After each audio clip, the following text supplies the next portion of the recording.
Chers frères et sœurs, je vous souhaite la bienvenue dans ce temple de Lédignan où nous sommes venus chercher la présence de Dieu, écouter sa parole et la méditer. Que chacun de vous se sente accueilli et ici comme chez lui. Nous nous rappelons la bonne nouvelle de l'Évangile.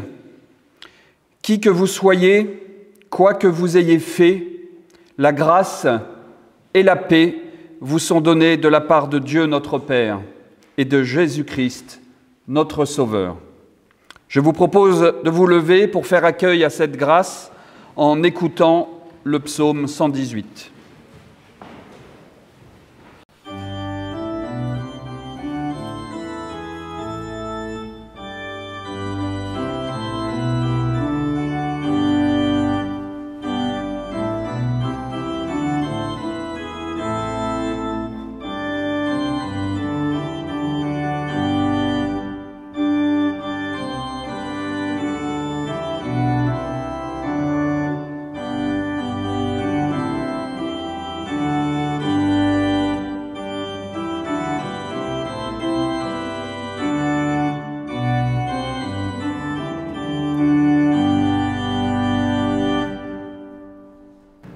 Louons Dieu pour lui dire notre joie de nous tenir en sa présence. Comme l'enfant reçoit le pain, comme l'oiseau reçoit l'espace avec le grain, donne-nous, Seigneur, d'accueillir ta présence. Comme l'ami reçoit l'ami, comme la nuit reçoit l'aurore, donne-nous, Seigneur, de nous réchauffer au soleil de ton amour. Comme le sol reçoit la semence, comme la sève monte aux branches et porte fruit, donne-nous, Seigneur, d'être habités par ton esprit. Comme le serviteur qui attend son maître, comme le pèlerin qui lève les yeux vers les montagnes, donne-nous, Seigneur, d'être attentifs à ton règne qui vient. Et poursuivons notre louange avec le cantique 318, les strophes 1 et 4 du cantique 318.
Frères et sœurs, en présence de Dieu, chacune et chacun de nous peut maintenant se présenter à Dieu en toute humilité pour être renouvelé et remis en route sur les chemins de son amour.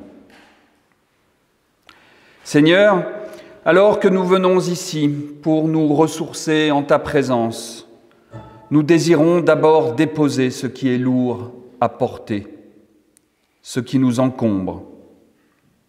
Nous te remettons le poids des jours et des heures écoulées. Nous déposons la boule qui s'est formée au creux de notre ventre, celle de nos peurs et de nos frayeurs et de nos angoisses, quand nous constatons que l'avenir reste brouillé et incertain. Nous déposons les lambeaux de notre existence, les plaies béantes et les déchirures, toutes ces choses que nous n'avons pas eu le temps de bien soigner et qui n'ont pu guérir. Nous déposons aussi nos maux de trop et de travers, les blessures que nous avons infligées aux autres et pour lesquelles nous n'avons pas encore osé demander pardon. Amen. Et nous restons assis pour écouter le cantique 407.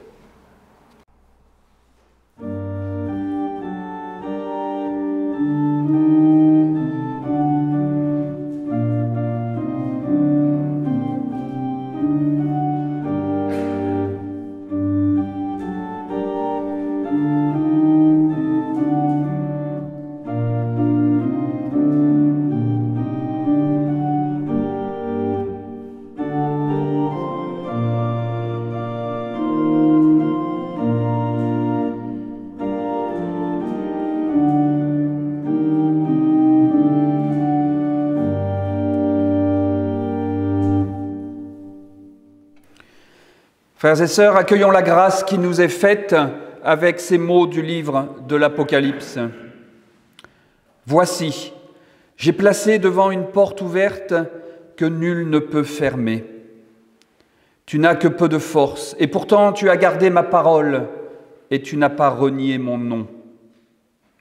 Heureux ceux qui lavent leurs robes pour avoir droit à l'arbre de vie et pour entrer par les portes dans la ville. Oui, je viens bientôt. Que la grâce du Seigneur Jésus soit avec tous. » Frères et sœurs, inscrivons ces paroles au plus profond de nous-mêmes et nous nous levons pour écouter le psaume 118.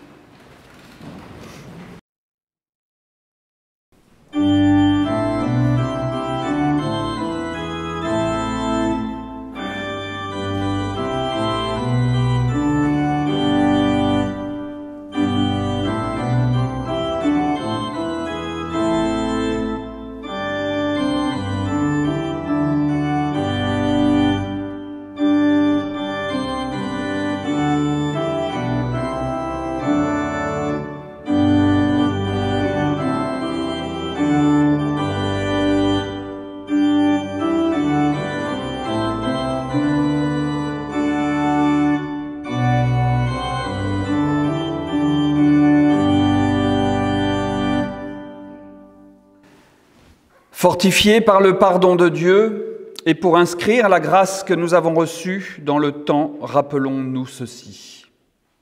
Jésus ne nous a pas dit « Aimez-vous les uns et les uns », mais les uns et les autres. Les autres, ce sont ceux qui ne nous ressemblent pas, qui ne pensent pas comme nous, qui n'agissent pas comme nous. Jésus a précisé « Aimez-vous les uns les autres », comme je vous ai aimé. C'est parce que nous avons été aimés que nous pouvons à notre tour aimer notre prochain. Nous pouvons maintenant confesser notre foi en nous unissant à ces mots. Je crois que Dieu est le Dieu des nouveaux commencements, quand tout semble impossible. Je crois que la vie n'est pas une aventure à vivre dans la banalité. Il faut au contraire s'engager à réaliser le projet que Dieu a sur chacun et chacune de nous. Un plan d'amour qui bouleverse nos existences. Je crois que la plus grande joie pour un homme, pour une femme, c'est de rencontrer Jésus-Christ, Dieu fait homme. En lui, toutes choses, les misères, les erreurs, l'histoire, l'espérance, prennent une nouvelle dimension et un nouveau sens. Je crois que tout homme peut renaître à une vie authentique et digne à tout moment de son existence. En accomplissant la volonté de Dieu, il peut non seulement se libérer, mais encore maîtriser le mal. Amen. Prolongeons cet acte de foi en écoutant 2 strophes du cantique 309.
Avant de lire le texte que je vous propose à la méditation de ce matin, je vous invite à la prière.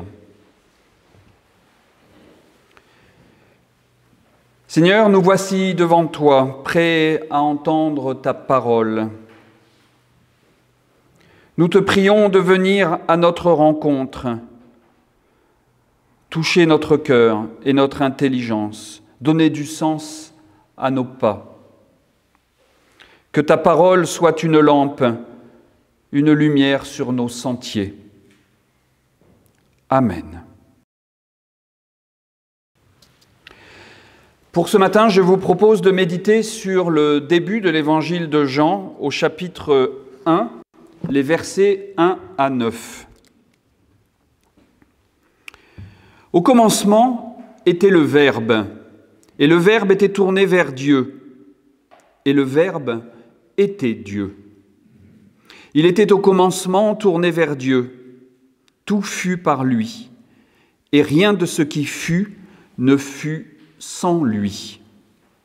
En lui était la vie, et la vie était la lumière des hommes. Et la lumière brille dans les ténèbres, et les ténèbres ne l'ont point comprise. Il y eut un homme envoyé de Dieu. Son nom était Jean. Il vint en témoin pour rendre témoignage à la lumière, afin que tous croient par lui.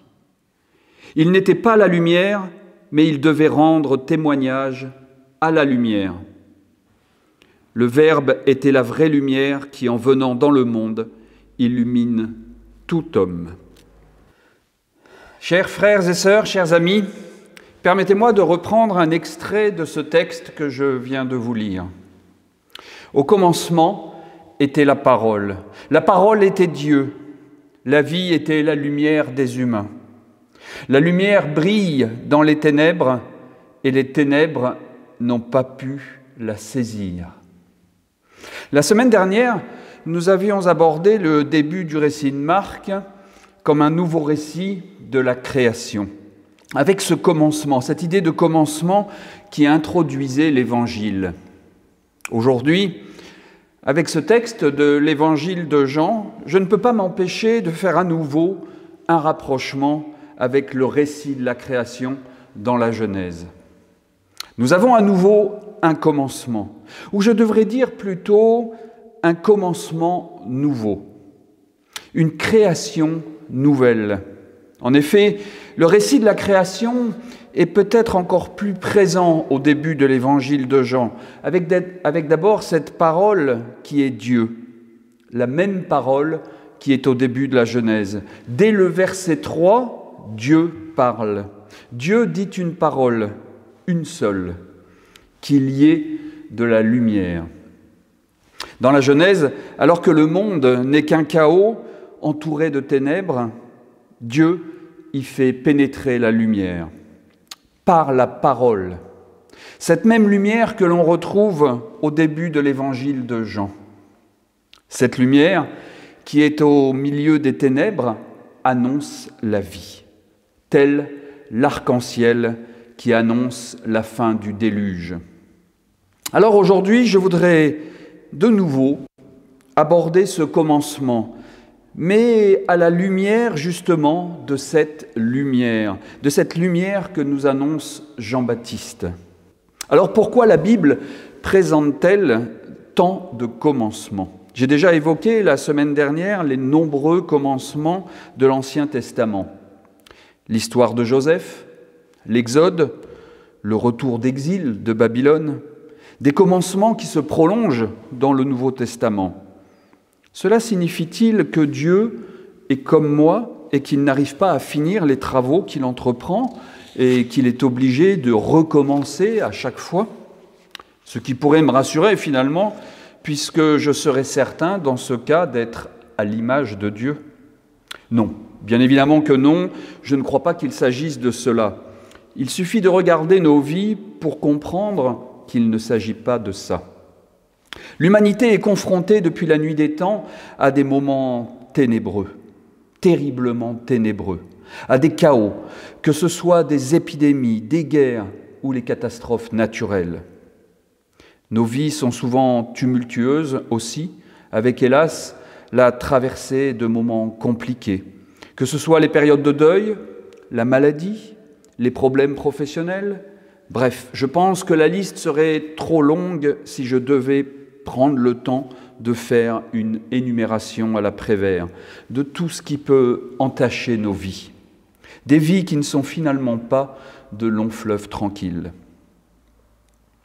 Ce que la Bible nous dit dans ces textes qui traversent les temps et les espaces, le temps parce que ces textes ont été écrits sur une période de près de 1000 ans, et les espaces parce que les lieux où se déroulent toutes ces scènes bibliques vont de l'Égypte à Rome en passant par la Grèce, la Syrie et bien évidemment Israël.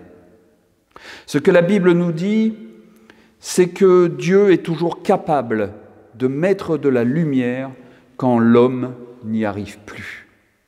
Partout où Dieu est présent à travers ce que l'on appelle l'Esprit Saint, partout, des nouveaux commencements sont possibles. C'est tout simplement ça, le cœur des textes bibliques.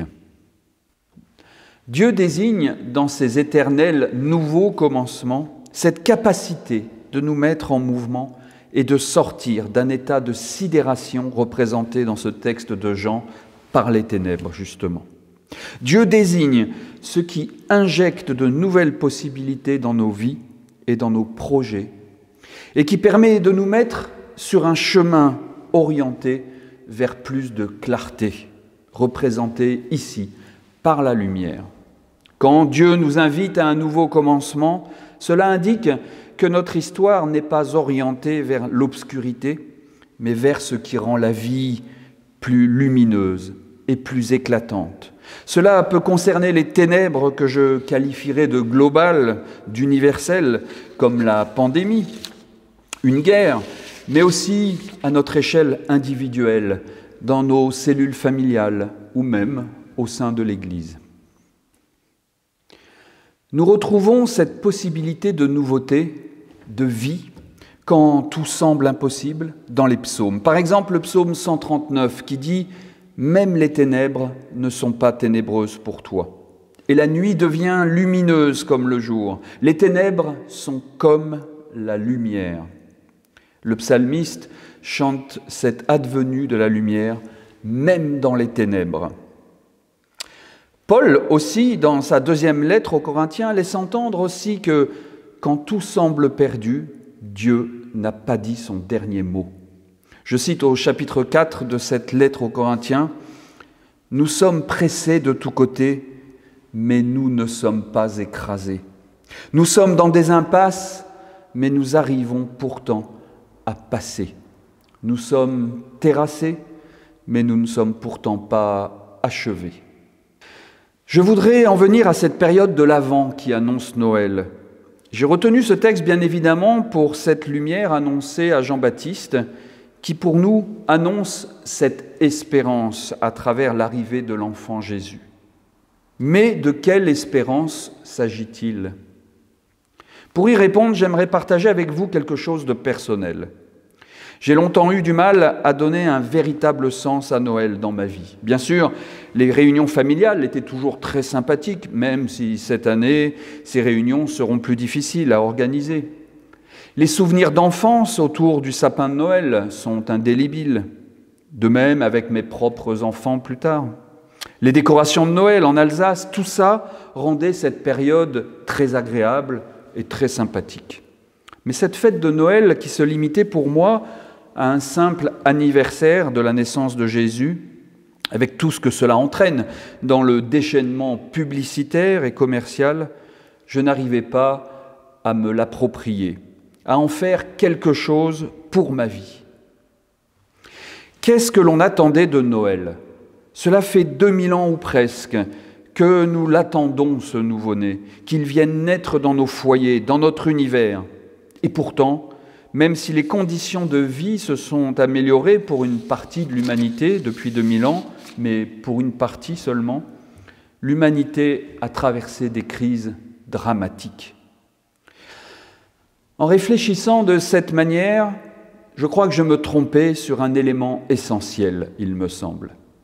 À travers la fête de Noël et le symbole de la naissance de Jésus, c'est moi qui suis invité à naître à nouveau. Je ne dois pas attendre la naissance nouvelle d'un autre et que d'un coup de baguette magique, une guerre ou une épidémie s'arrête ici ou là. C'est moi qui suis invité à arrêter de vivre selon mes peurs ou mes simples désirs. C'est moi qui suis appelé à donner la vie à nouveau. C'est moi qui suis appelé à mettre toute la lumière sur cette vie que je veux mener à son point d'incandescence. Attendre Noël, c'est donc se préparer à de nouvelles rencontres, c'est devenir nous-mêmes des créateurs et préparer de nouveaux projets qui insuffleront la vie autour de nous. C'est tout simplement aimer le monde qui nous entoure, c'est tout simplement le rendre plus vivable et qu'il devienne source de joie pour ceux qui l'habitent. Dans notre langage théologique, c'est tout simplement faire advenir le royaume de Dieu. Ce nouveau commencement auquel nous invite le prologue de ce 4e évangile doit donc être lu comme une nouvelle invitation, une nouvelle chance qui nous est donnée pour un nouveau commencement. Il n'est pas à mettre en parallèle avec les autres évangiles en se disant qu'il s'agit d'une 4e façon, d'une variante pour parler de l'arrivée de Jésus. Non, non. Ce 4e évangile qui est écrit plus tard, il donne une nouvelle réponse et donc insuffle un nouveau chemin aux communautés de gens à la fin du 1er siècle. Des communautés qui devaient être confrontées à des difficultés entre communautés des premiers chrétiens. De la même manière, il doit nous donner un nouveau souffle pour démarrer une nouvelle vie. Un théologien disait que fêter Noël, c'est célébrer notre capacité à ajouter de la vie à la vie. C'est célébrer la capacité qui nous est donnée par Dieu de renouveler l'élan qui nous attire vers la vie éternelle. Amen.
Je vous invite à vous lever pour chanter le cantique 317, les strophes 1, 3 et 4 du cantique 317.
Unissons-nous dans la prière.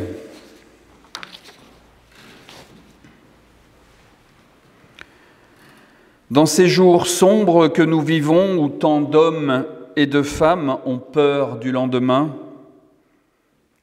nous te prions pour celles et ceux que notre société repousse aux marges et qui pourtant vivent là, au milieu de nous.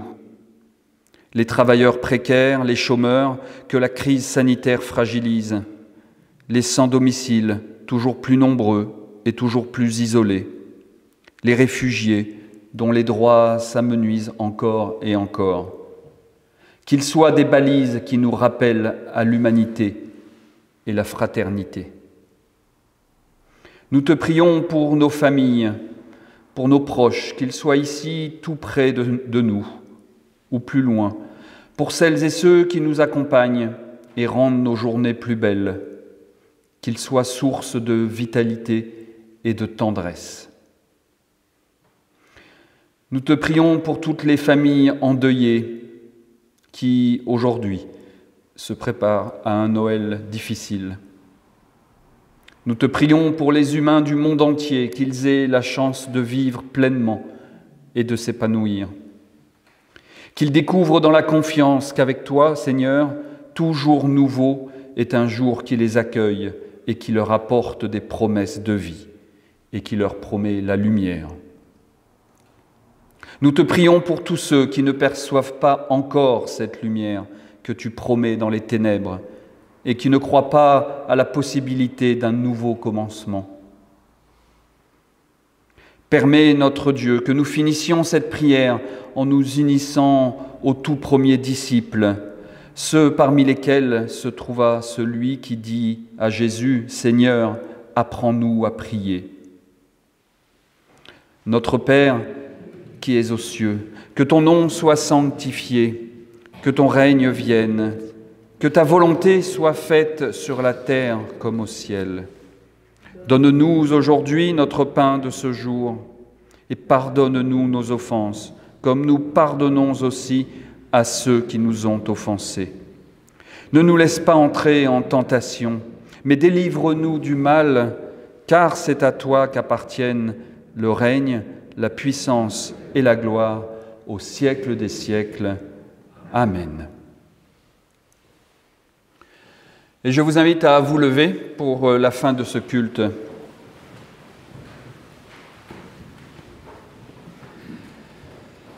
Tandis que l'hiver et la nuit enveloppent le monde, voici qu'une étoile monte au ciel de l'Orient.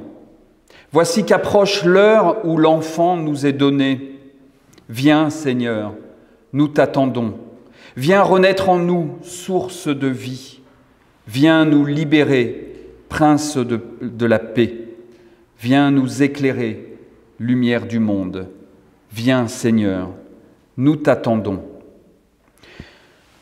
Que la paix de Dieu, la lumière de Jésus, l'amour du Saint-Esprit règnent dans nos cœurs et nous permettent de marcher vers Noël avec joie, tous ensemble réunis dans une même fraternité.